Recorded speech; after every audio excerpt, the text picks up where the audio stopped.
Viewers, हम लोगों ने इट का पार्ट नंबर 1 पढ़ लिया और इट का पार्ट नंबर 2 पढ़ लिया। आज हम आपको इट का पार्ट नंबर 3 पढ़ाएंगे, जिसमें इट को आज हम आपको मुकम्मल तौर पर समझा देंगे। इट का चैप्टर आज ख़त्म हो जाएगा। इस शेर के साथ मैं आपको ये वीडियो शुरू करने जा रहा हूँ कि सफ़र तवील है यादों की रेदाएँ ले जा, सफ़र तवील है यादों की रेदाएँ ले जा, काम आएगी बहुत मेरी दुआएं ले जा, काम आएगी बहुत मेरी दुआएं ले जा। लोग परदेश में हिजरत का सबब पूछेंगे, बुए खुद जिसमें हो शामिल वो हवाएं ले जा, बुए खुद जिसमें हो शामिल वो हवाएं ले जा। तो इस जज्बे के साथ आप इट का इस्तेमाल पढ़ रहे हैं कि इंशाअल्लाह इट का इस्तेमाल आपको मुकम्मल तौर पर समझ में आ जाएगा। तो आइए, ये इट का पार्ट नंबर 3 है, इसमें इट का इस्तेमाल नंबर 5। इट का इस्तेमाल नंबर 5 हम लोगों ने 4 तक पढ़ लिया है। तो ठंडक गर्मी, ठंडक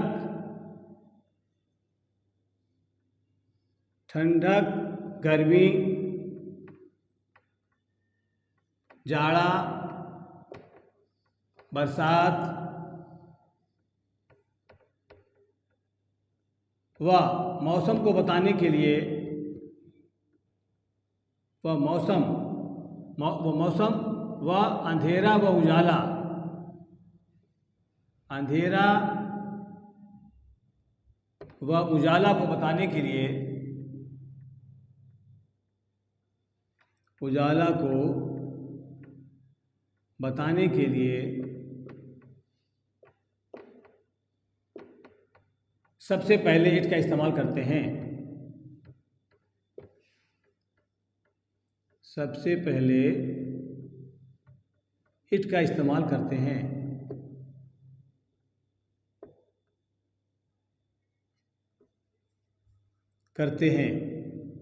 सबसे पहले इट का इस्तेमाल करते हैं। तो 5वां नंबर क्या है? इट का 5वां नंबर कि ठंडा गर्मी जाड़ा बरसात, कोई भी मौसम हो, अंधेरा हो उजाला हो, इन सब चीज़ों को बताने के लिए हमें इट का इस्तेमाल करना होता है। जैसे आज ठंडक है, आज ठंडक है, तो सबसे पहले इट का इस्तेमाल करेंगे आप, इट, उसके बाद helping verb is, it is cold today. Negative हो जाए, आज ठंडक नहीं है, it is not cold today. क्या आज ठंडक है? Is it cold today. क्या आज ठंडक नहीं है? Is it not cold today. आज ठंडक क्यों है? Why is it cold today. इसको आप सिंपल में, निगेटिव में, इंट्रोगेटिव में, सब में आप अपने तरफ से घुमा दीजिएगा, पलट के इसको बना लीजिएगा, ताकि आपको एकदम अच्छे तरीके से आपके दिल दिमाग में ये बैठ जाए। तो ठंडक है, इट इज कोल्ड टुडे। कल गर्मी थी, कल गर्मी थी, गर्मी भी मौसम है, तो कल गर्मी थी, इट वॉज, पहले इट लगाएंगे, उसके बाद helping verb, it was hot yesterday, it was hot yesterday. तो ठंडक गर्मी जाड़ा बरसात, मैं कह दूं कि जाड़े का मौसम था, जाड़े का मौसम था। सबसे पहले इट का इस्तेमाल करेंगे, फिर था के लिए वॉज, और जाड़े का मौसम winter season, it was a winter season, it was winter season,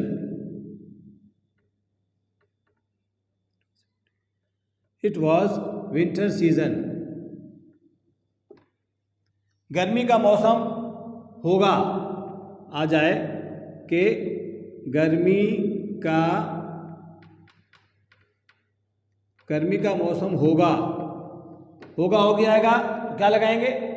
होगा होगी में विल बी, शैल बी, था थी में वाज वेयर, होना चाहिए शुड बी, हो सकता है कैन बी। ये सब पीछे हम तमाम अपने वीडियोज़ में आपको बता चुके हैं प्रीवियस वीडियोस में, तो हमें उम्मीद है कि आपको आपके जहन में होगा, तो होगा हो गया आएगा तो विल भी लगाएंगे। तो गर्मी का मौसम होगा सबसे पहले इट, उसके बाद हेल्पिंग वर्ब क्या है, होगा will be, it will B, गर्मी का मौसम समर सीजन, समर सीजन। अब व्यूअर्स ये समझना है, एक तो रोजाना की गर्मी होती है, वो उसको हॉट कहते हैं, आज गर्मी है, इट इज़ हॉट टुडे।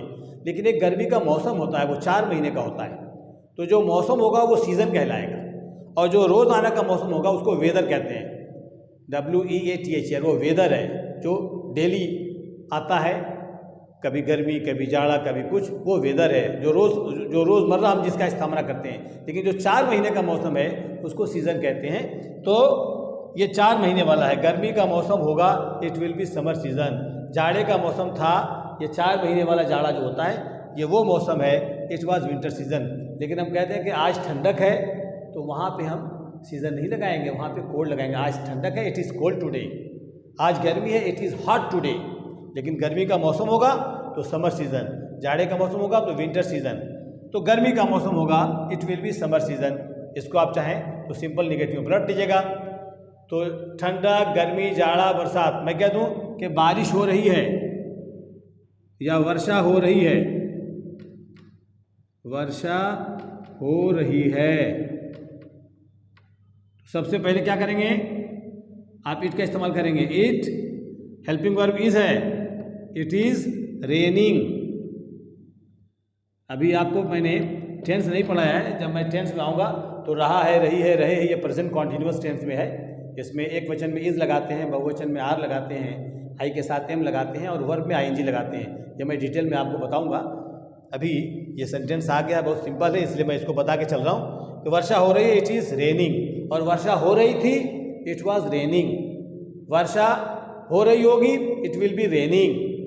वर्षा होनी चाहिए, इट शुड रेन। वर्षा हो सकती है, इट में रेन। तो बारिश होने के लिए भी इट का इस्तेमाल करेंगे है। और अंधेरा उजाला जाए, जैसे बाहर अंधेरा है, बाहर अंधेरा है, तो क्या कहेंगे, इट इज डार्क आउटसाइड। अंधेरा की अंग्रेजी dark, it is dark outside, बाहर अंधेरा है, अंदर रोशनी है, इट इज लाइट इनसाइड। तो ठंडा, गर्मी, जाड़ा, बरसात, ऐसी चीज़ों को बताने के लिए भी हम इट का इस्तेमाल करते हैं। अब आइए इट का इस्तेमाल नंबर 6, और ये आखिरी इस्तेमाल है, बहुत इंपॉर्टेंट है। इट का इस्तेमाल नंबर 6,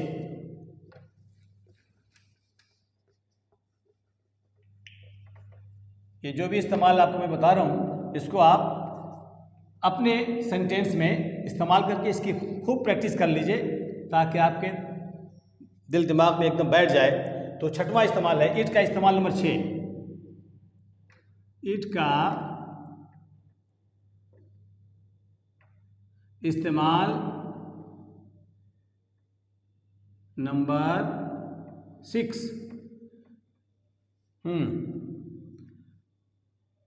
अगर वाक्य में कोई सब्जेक्ट ना हो, कोई सब्जेक्ट यानी कर्ता, काम करने वाला, कोई सब्जेक्ट न हो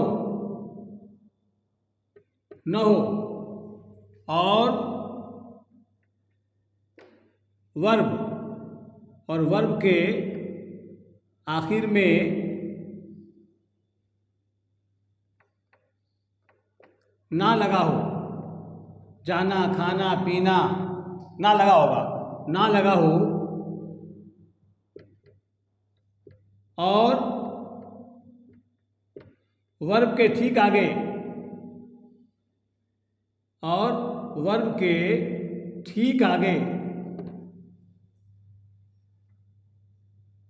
ठीक आगे कोई एडजेक्टिव दी गई हो, कोई एडजेक्टिव यानी विशेषण, कोई एडजेक्टिव दी गई हो, तो उस वाक्य को बनाने के लिए उस वाक्य को बनाने के लिए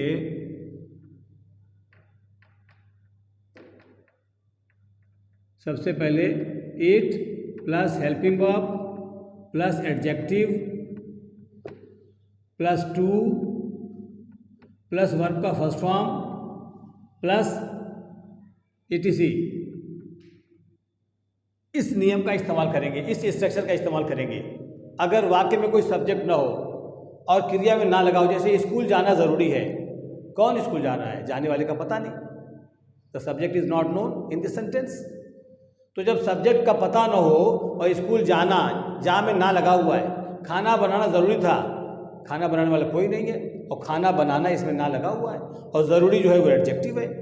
तो जब वाक्य में सब्जेक्ट ना हो और वर्ब में ना लगा हो, स्कूल जाना ज़रूरी है, खाना पकाना ज़रूरी है, माँ को बुलाना ज़रूरी था, यहाँ बैठना ठीक नहीं है, वहाँ जाना मुनासिब नहीं है, ऐसे सेंटेंस आए जिसमें सब्जेक्ट ना हो और क्रिया में ना लगा हो और ठीक क्रिया के आगे ज़रूरी है, अच्छा है, बुरा है, हलाल है, हराम है, जायज़ है, नाजायज़ है, ये एडजेक्टिव है। अगर एडजेक्टिव आती है तो सबसे पहले आप इट लगाएंगे, फिर हेल्पिंग वर्ब, फिर एडजेक्टिव, फिर टू लगाएंगे, फिर वर्ब का फर्स्ट फॉर्म, फिर etc। आइए जैसे इसको एग्जाम्पल के जरिए भी समझ लीजिए। इस फार्मूले को हम लोग एग्जाम्पल के जरिए समझ लेते हैं तो आपको और भी अच्छे तरीके से समझ में आ जाएगा। जैसे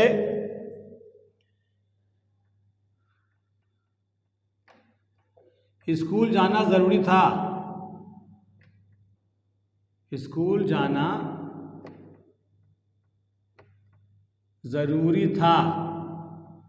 अब इसमें किसको स्कूल जाना है, सब्जेक्ट का पता नहीं है, और जाना ये वर्ब है, इसमें ना लगा हुआ है, और ये एडजेक्टिव है, ज़रूरी, ज़रूरी है, अच्छा है, बुरा, ये एडजेक्टिव है। तो सबसे पहले क्या लगाएंगे, इट, उसके बाद हेल्पिंग वर्ब वाज, फिर adjective it was necessary,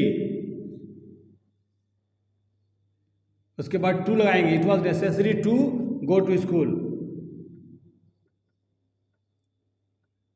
it was necessary to go to school, school जाना जरूरी नहीं था, it was not necessary to go to school.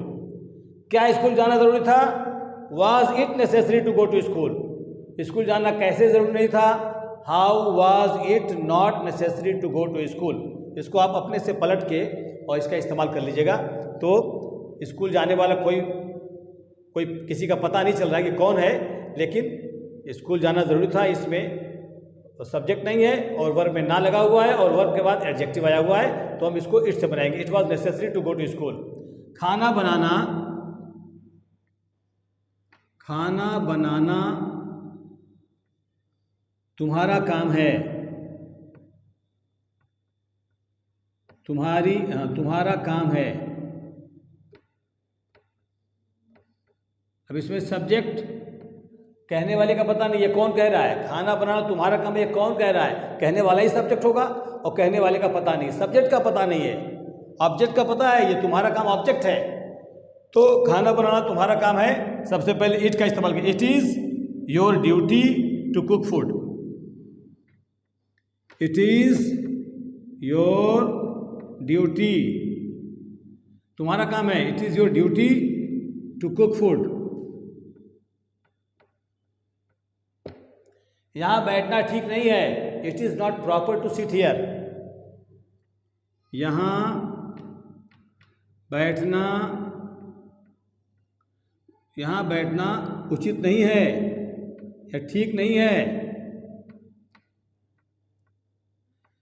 ये नहीं पता कि किसके बारे में कहा जा रहा है, सब्जेक्ट का पता नहीं है किसके बारे में, तो यहां बैठना उचित नहीं है, it is not proper, it is not proper to sit here.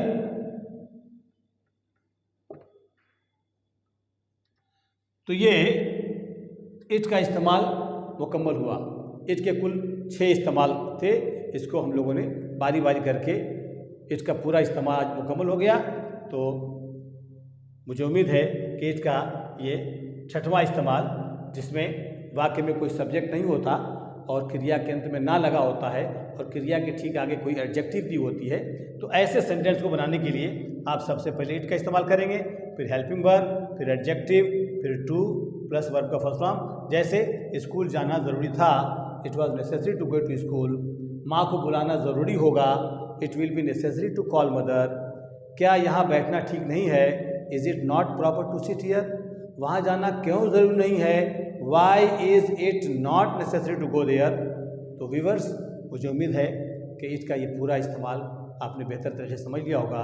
अगर ये वीडियो पसंद आए तो आप मेरे चैनल को सब्सक्राइब करें, मेरे वीडियोस को लाइक करें, शेयर करें और आइकन बेल को ज़रूर प्रेस करें ताकि मेरी सारी नोटिफिकेशंस आप तक पहुंचती रहें और आप उसका फ़ायदा उठाते रहें। एक रिक्वेस्ट ये है कि जो लोग मेरे चैनल से बहुत बाद में जुड़े हैं वो मेरे प्लेलिस्ट पे ज़रूर जाएं, मेरे प्लेलिस्ट को खोलें और जो मैंने बहुत पहले बेसिक चीज़ें बताई हैं आप उसको देखें, उसकी स्टडी करें। उसके बाद आप आगे बढ़ेंगे तो आपको और भी फ़ायदा मिलेगा और आपको और भी उसका बेनिफिट महसूस होगा। तब तो मैं इस वीडियो को यहीं ख़त्म करता हूँ। तब तक के लिए आप मुझे इजाज़त दें। अल्लाह हाफ़िज़।